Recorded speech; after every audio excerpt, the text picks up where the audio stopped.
Good day viewers, my name is Mr. Famakade from A Plus Model School. Today we want to look into the subject social study, and on this we'll be looking into the topic natural disaster. And on this we want to look into the meaning and causes of natural disaster. Now on our next slide we have the objectives of the lesson. That is, at the end of this lesson, people should be able to explain 1. The meaning of natural disaster. 2. The effect of natural disaster. 3. The forms of natural disaster. 4. The causes and prevention of natural disaster. Now, to start with, we have the meaning of natural disaster. Now, from the heading alone, we know natural is gotten from the word nature, while disaster is anything that occurs negatively, that has a negative influence on a particular thing. Now, natural disaster is an adverse effect resulting from nature, causing the loss of life and properties.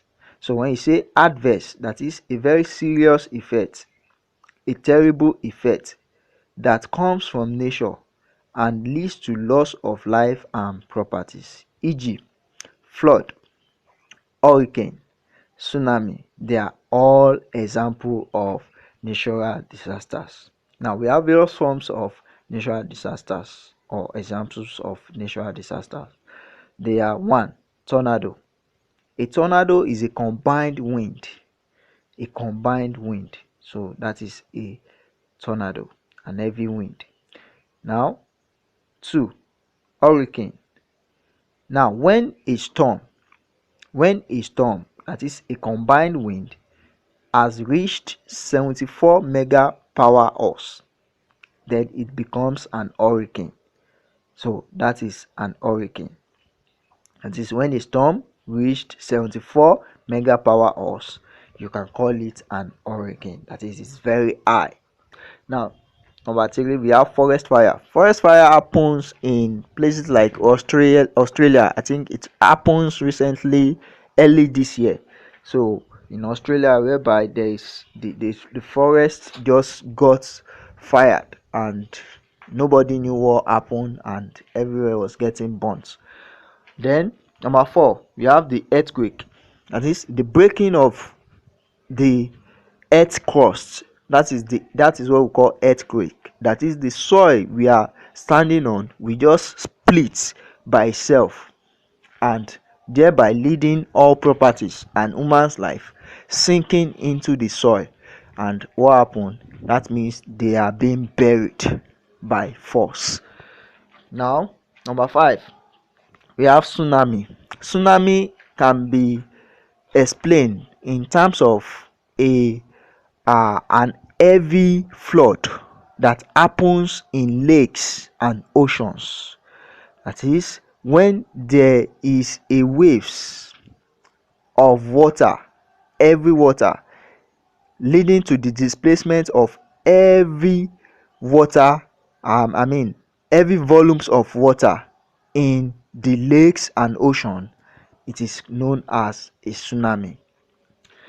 Now, number 6, we have soil erosion. Soil erosion is the washing away of the nutrients on the top layer of the soil.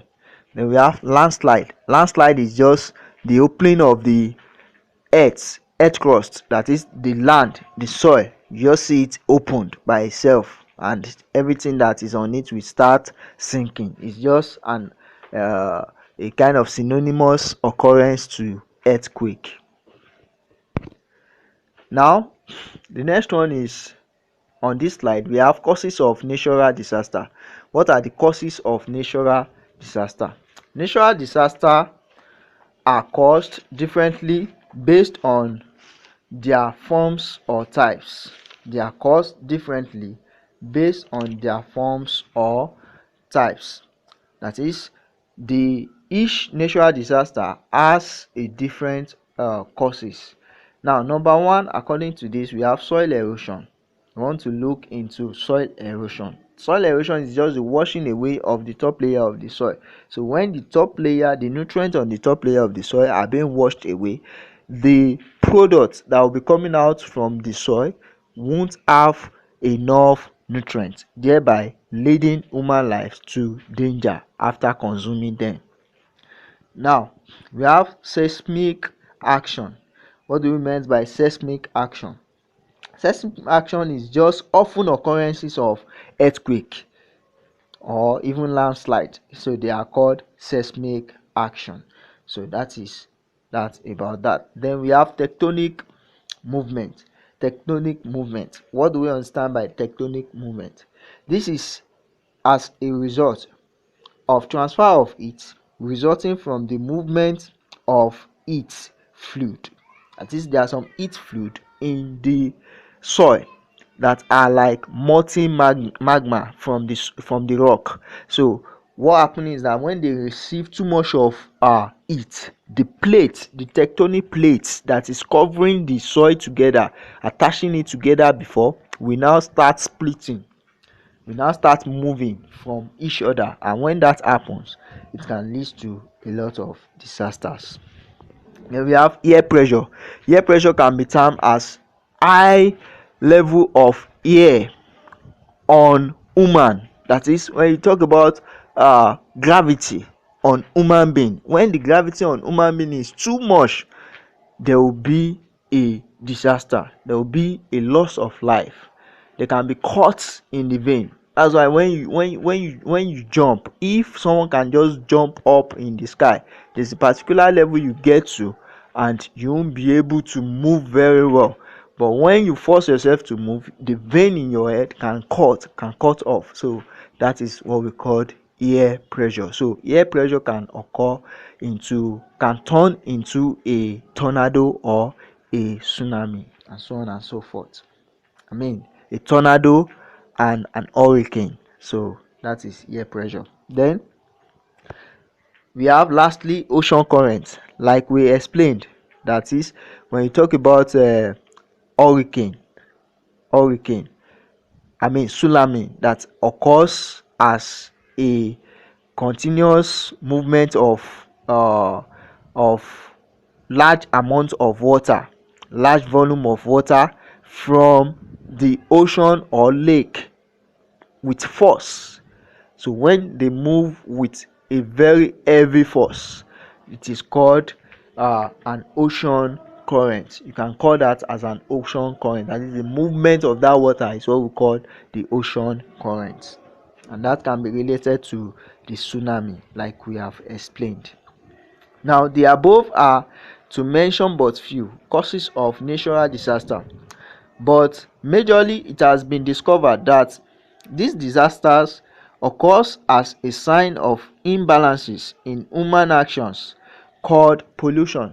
There is a particular human action that we inhibited on the earth surface, which is called pollution. That is, we have air pollution, water pollution, land pollution, and so on and so forth. Now, those pollution are being caused by human, and the uncaring attitude of human being towards this pollution has led to various forms of disasters in the time past and in the present.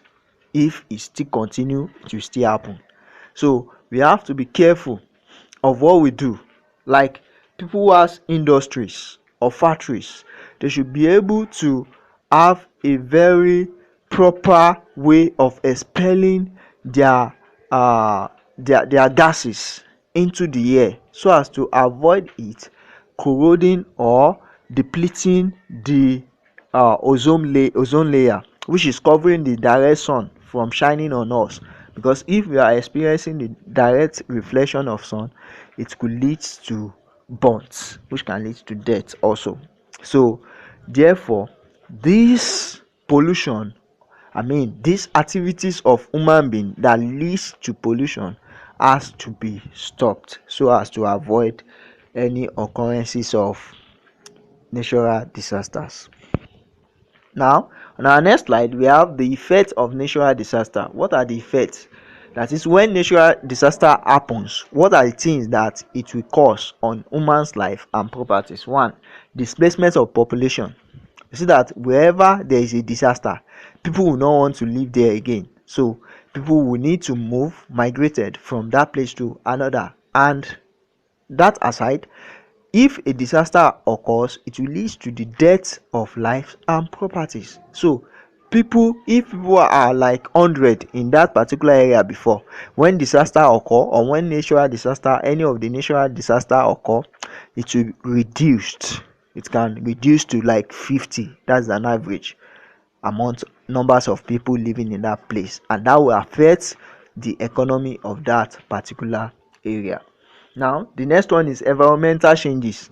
Environmental changes can be as a result of natural disaster.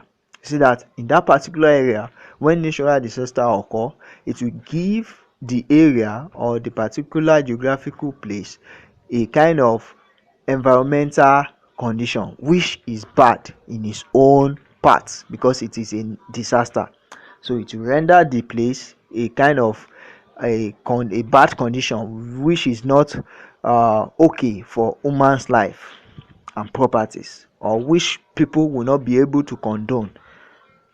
Now on number 3, we have outbreak epidemic. When you say outbreak epidemic, like we are experiencing in the world now, we have this coronavirus of a thing that we are experiencing now. This is an outbreak epidemic which possibly could have caused from a natural disaster or uncaring attitude of human being towards pollution, could have been the result of the outbreak of the epidemic, such as coronavirus and some that has come into existence in the time past, like the Ebola and so on and so forth. Now the next one is unplanned and overcrowded shelter.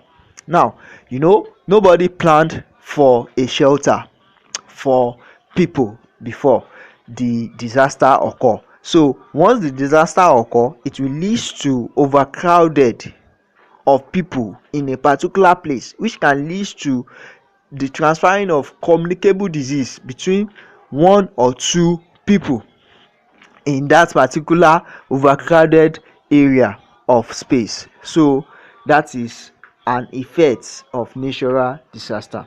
Now number 5 is poor water. When our water is being polluted by disaster, it will lead to bad health, bad influence on human's life and properties. Now number 6 is poor nutritional value. Now wherever a soil erosion occur, definitely the nutrients in that soil will reduce. Therefore the farm products that are coming out from that particular place will reduce its content in terms of nutrition. And when the nutrition is reduced, that means we are consuming just ordinary chemicals, or we are consuming just ordinary a poison, to say. Now number 7, we have insufficient vaccination coverage, like we are experiencing presently. The vaccine to coronavirus is being produced. If it is, now you notice that the vaccine could not cover the number of people that are affected by coronavirus. That is one of the effects of natural disaster, because the people who are able to purchase the vaccine will only have the healing, but those who are poor to purchasing the vaccine will not have their own healing. And aside from that, the vaccine will not be produced in a very large quantity to cover everywhere, and even if that is attained, it can't cover everyone that has the diseases. So therefore it will render people to insufficient vaccination coverage, so it won't be able to cover the number of people that the natural disaster has been affected. Now number 8, which is the last point on this, is limited access to health care service. Like you are experiencing, some people could not afford the hospital where this epidemic outbreak are being treated, so they won't be able to have their own healing. Therefore they might die. While people who can afford it, we do what? We live. So that is an effect to natural disaster. Now on our next slide, we want to see how we can prevent this natural disaster. Natural disaster are inevitable, that is, we cannot do without it. Even if we have technology to predict disaster, they still cannot be stopped from happening.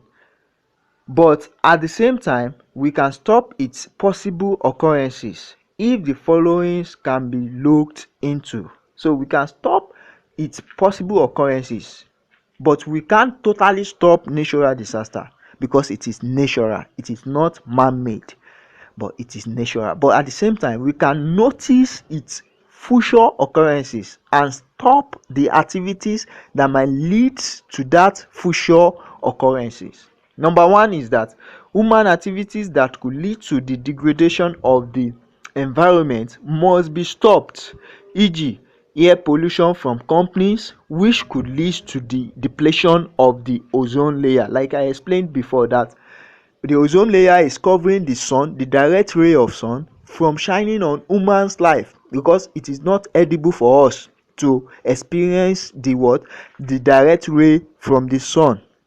So the ozone layer is the one that is covering it. So immediately there is an exposure of the ozone layer to air pollution, that is the release of waste gases from the factories and companies. I mean, big companies and factories around us. So when there is too much of air pollution, it can lead to the depletion of that ozone layer, and therefore rendering human's life into dangers.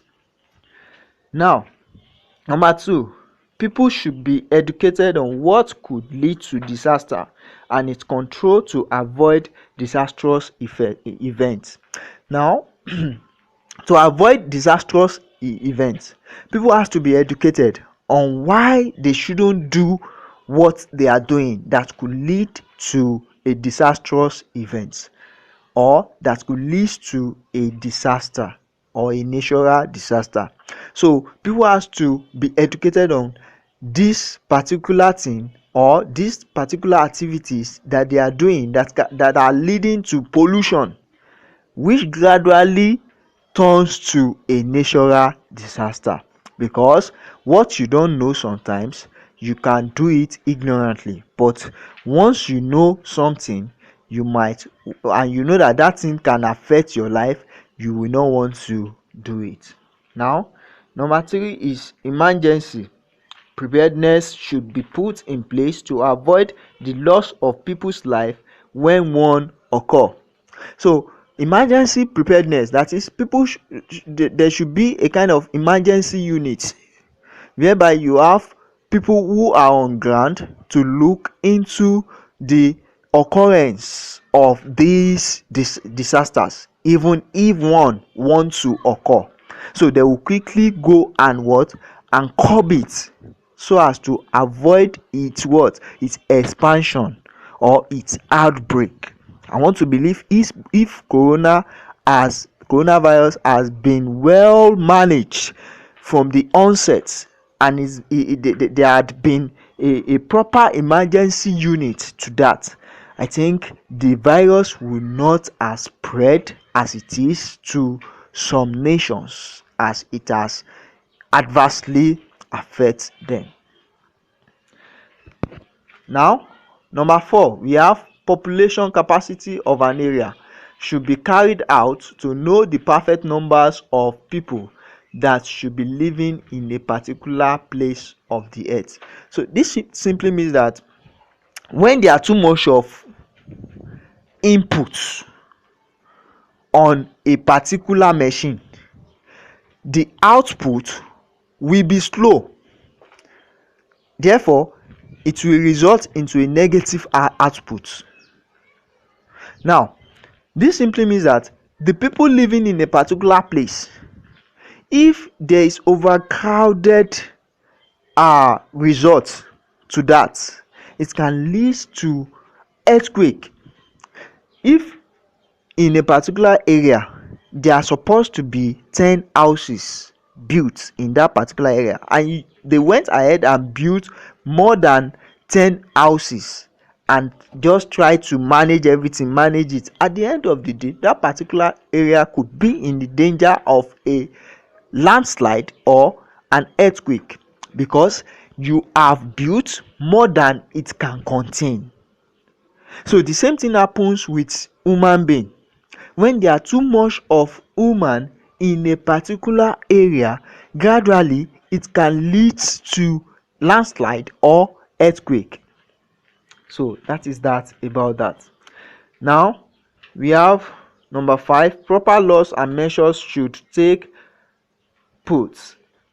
That is, they should be put in place to punish violators. That is, people who go ahead to violate the rules and regulations of natural disasters as placed by the law firm or the legislature, and so on and so forth. Now lastly, we have buildings and houses should be sited away from water to avoid a flood. There are some people that they build houses and companies or industries or their place of abode in a place where there is water logging.